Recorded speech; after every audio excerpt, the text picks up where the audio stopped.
Water, water everywhere, but not a drop to drink, wrote Samuel Taylor Coleridge, the 19th century English poet. And he seems to have got it right when he did, because 97% of the Titanic volume is in the oceans. Fresh water on Earth makes up for about 3%, and what is available for consumption is only 1/3 of this fresh water, as the rest is trapped in glaciers and ice caps. With the enormous body of water covering 75% of the Earth's surface, it may be unimaginable that scarcity of it exists in many parts of the world, and yet that is the harsh reality. According to a World Bank study of the 27 Asian cities with population of over 1 million, New Delhi, India's capital, and Chennai, the state capital of Tamil Nadu in South India, were rated as the worst performing metropolitan cities in terms of hours of water availability per day. Even though the rate of urbanization in India is among the lowest in the world, the country of 1 billion people has more than 250 million people living in cities.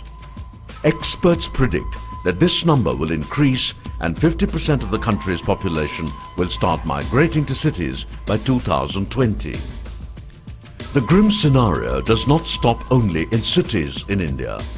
Today, close to 1.2 billion people do not have access to safe drinking water. Among the 5 elements of nature, air and water are considered the key elements to sustain life on Earth. Besides air, we take this one element for granted, appreciated and interestingly even thanked as long as it complies with all our needs.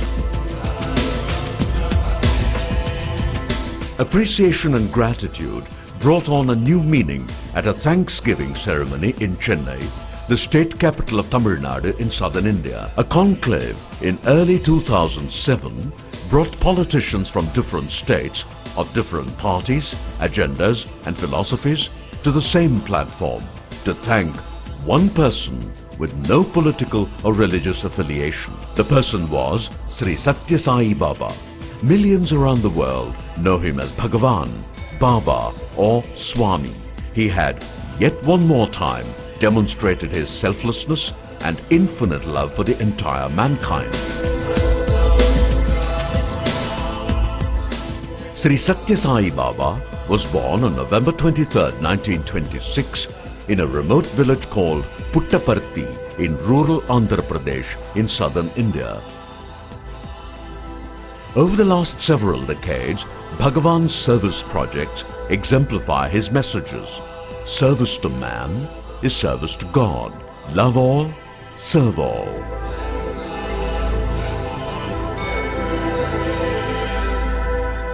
This time around, he undertook a massive humanitarian mission to provide water, rightfully called the elixir of life, to quench the thirst of about 10 million people and refill the lands in parts of South India where it had exhausted one of the nature's valuable resources.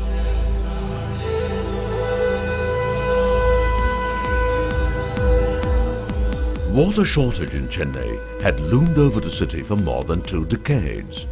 With the city's demand outstripping supply and with no close proximity to perennial rivers, it is estimated that more than 50% of Chennai's 7 million population is dependent on groundwater that is tapped to unsustainable levels. As one of the largest and fastest growing cities in India, its economic growth has driven the real estate market up and the groundwater down, resulting in severe water shortage. Every political party that came to power tried to solve the water problem in the city, and then one clear solution came into focus. The solution existed, but with the neighbors. One neighbor in particular, Andhra Pradesh, through which the river Krishna flows. The governments of Tamil Nadu and Andhra Pradesh initiated a scheme in 1983 to solve the water crisis in Chennai. The wheels were set in motion to draw the water from river Krishna. A canal was to be built from a water reservoir known as Kandaleru Reservoir in Andhra Pradesh, from where water was to be channelized by a canal of about 150 kilometers to the borders of Tamil Nadu. From the interstate border, the 0 point, the Tamil Nadu government would build a 25-kilometer canal linking the water up to another reservoir in the state, the Pundi Reservoir. This water supply scheme seemed promising, and it also served the interests of both the states. Water for the farmers in the bordering areas of the two states, and drinking water for the citizens of Chennai.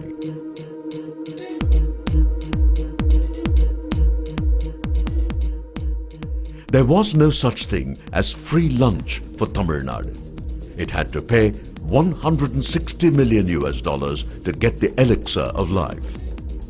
The construction of the canal took 13 years, and the canal called the Kandaleru Pundi Canal that was to bring the elixir of life to the citizens of Chennai was claimed to be completed. Or so it was thought. Water that was expected to gush from the taps in Chennai only trickled.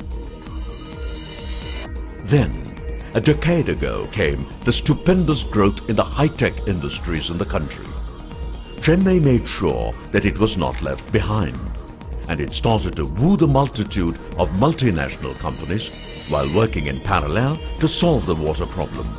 Undeterred by the huge water crisis in the city that stared in its face, these business houses found Chennai an attractive destination and showed a keen interest to invest.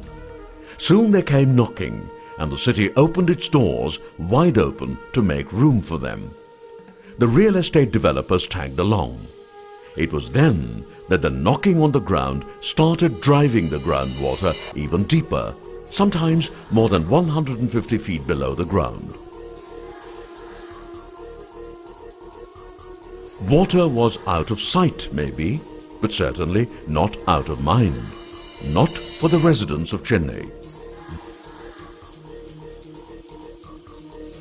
Business flourished for the private water carriers who took advantage of the water crisis in the city and traded water, one of nature's gifts to mankind, as a commodity to those who could afford to buy. This choice was non-existent for the low-income families and the poor sections of the society. And so they waited their turn. Not that the local government did nothing to handle the water crisis. In fact, with the change in state governments came different political manifestos and agendas. On top of the agendas of every party that came to power was the supply of drinking water for the residents of Chennai. No one said they didn't try, just that they didn't try hard enough, and it showed. Their best efforts were evident when they supplied only 3 buckets of water per household under the city-sponsored Metro Water Scheme. More than 1,000 trucks made about 7,000 trips across the city to supply water to 7 million people in the city. A city that needed more than 800 million litres of water a day got only 350 million litres.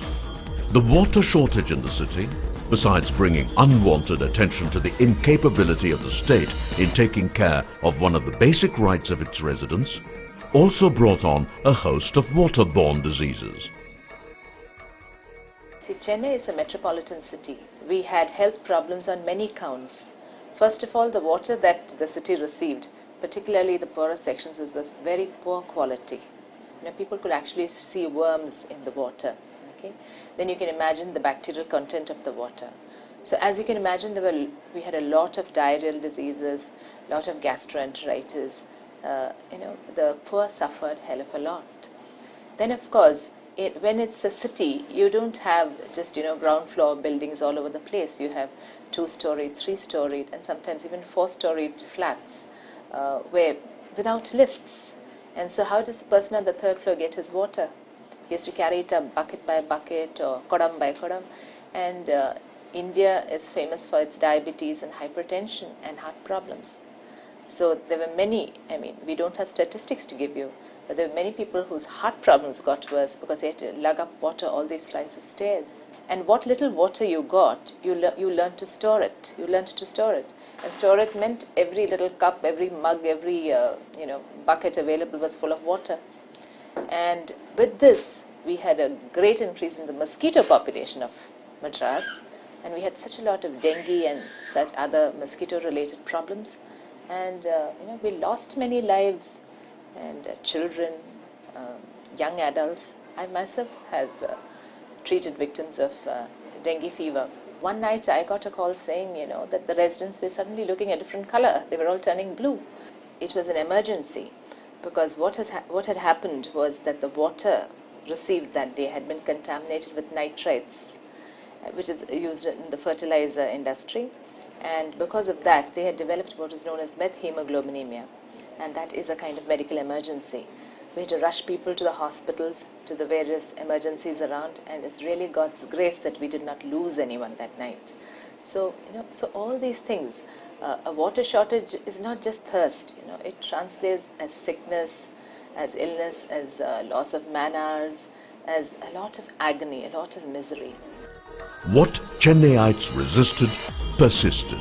Access to safe drinking water was becoming a pipe dream for them.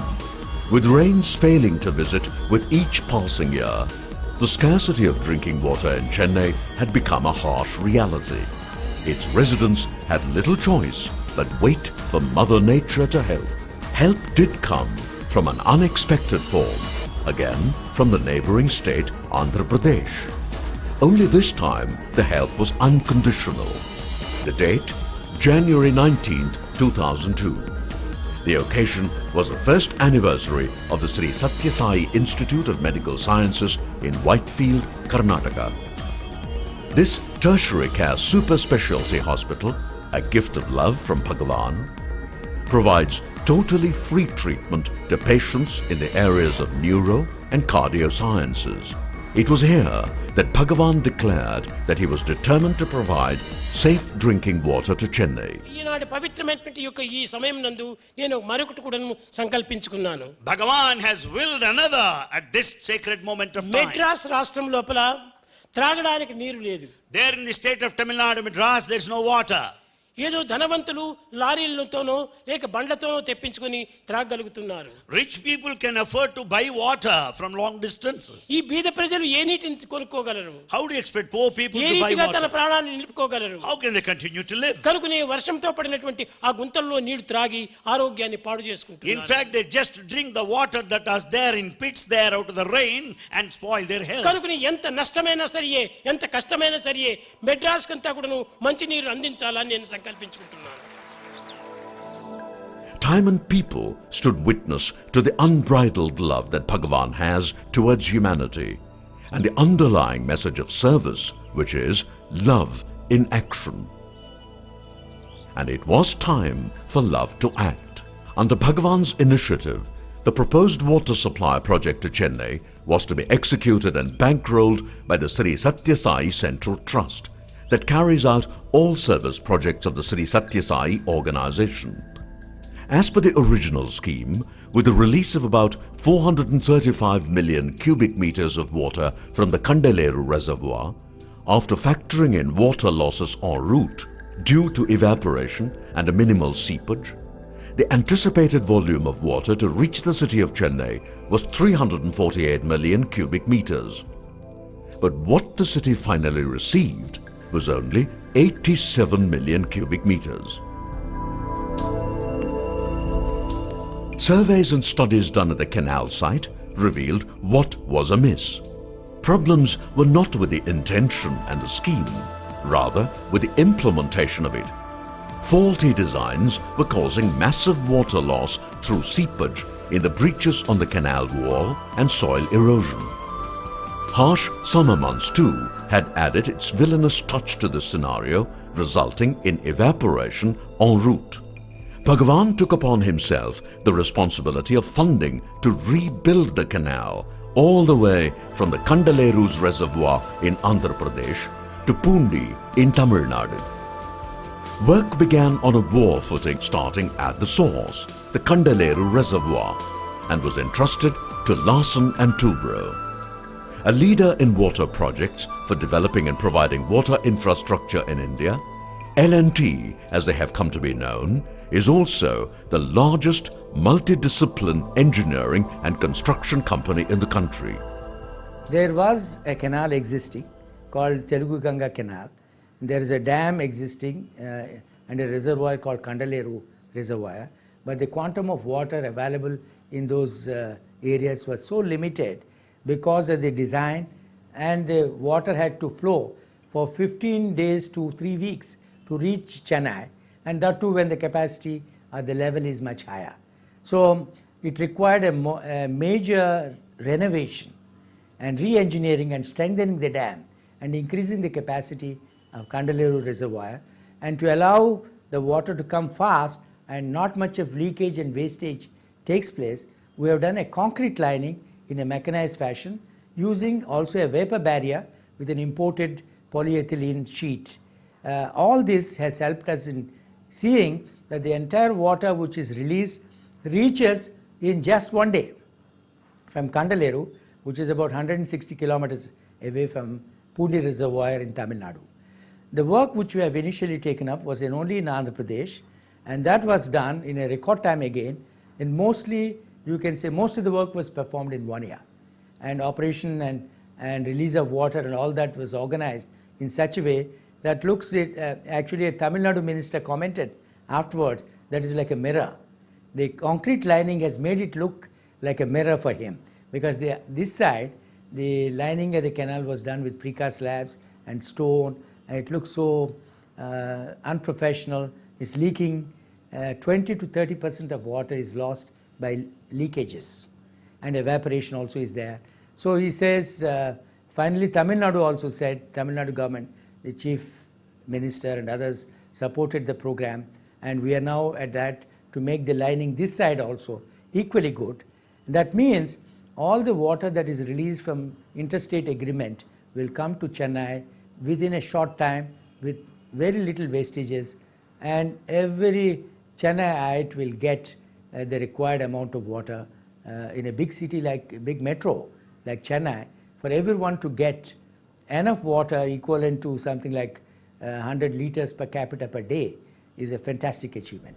As a clear demonstration of Bhagavan's love and compassion, the Chennai water project was completed in 13 months at a cost of $60 million and gifted to 7 million in the city, who received the best gift that they could get for the rest of their lives from Bhagavan.